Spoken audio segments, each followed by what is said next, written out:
I thought we'd be lucky to get one baby, and then lo and behold, it was 4. We went from single to 6 in 13 months.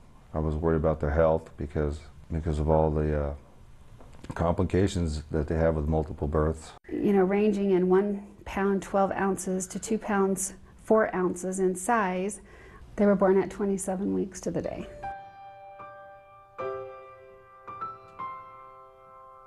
They told us that we were in our honeymoon period for the first 2 days, and we were. They seemed to be all perfect. I couldn't see them for 24 hours, but Stephen would take videos and report back to my room and show them to me and tell me about how perfect each one of them were. And after about 3 days, everything fell apart for us. Every single one of them had problems after 2 days. We were living hour to hour instead of day to day because we didn't know what was going to happen next, or what problems were going to be next with which baby. And he took us in a room and told us that Stephen would not have any quality of life whatsoever, and that we would have to make a tough decision. And it was a very tough decision, and we decided that we wanted to forge ahead with him. We had to leave Stephen at primary for 3 more months. It was one of the most difficult times for us, was leaving little Stephen behind. My parents were in Salt Lake, and they'd check in on him every day. He had 3 or 4 surgeries that we weren't there for.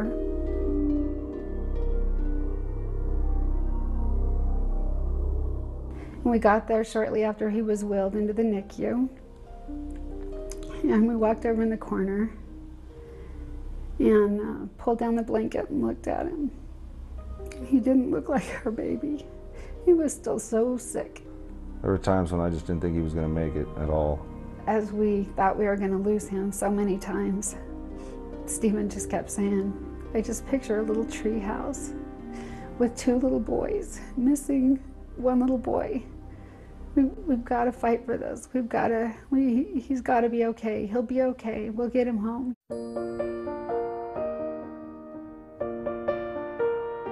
We were told by our pediatrician on October 31st of 2006 that our babies were pretty significantly behind. They need therapy and attention on a very regular basis, and it's very important to intervene as quickly as possible, because the sooner you intervene, the less the long-term disability. They could barely walk, they couldn't jump, were having trouble with just moving, doing different movements and eating, but they've taught them all that in the therapy.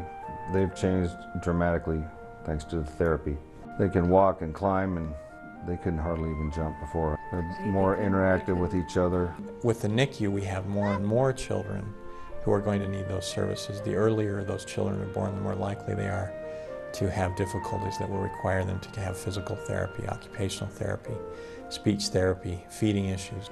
They're learning new things every day, and thanks to the therapy, they're teaching themselves things, and every day it's something new.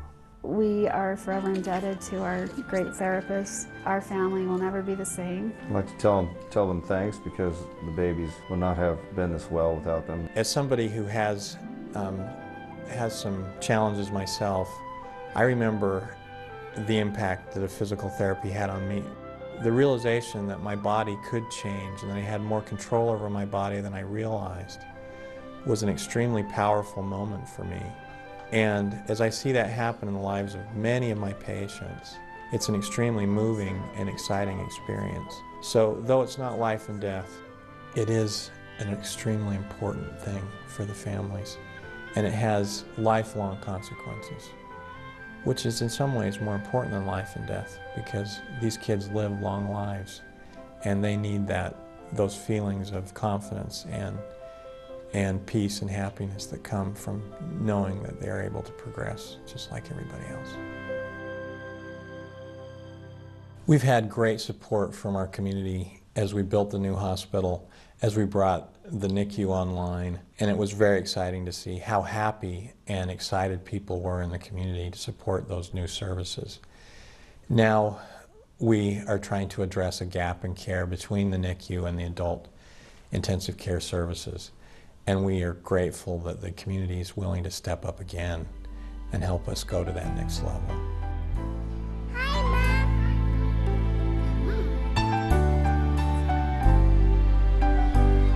They say it takes a village, and in our case, it really honestly has. It's taken a whole community to bring these 4 little babies into the world and to grow them up and help them become the people that they need to become.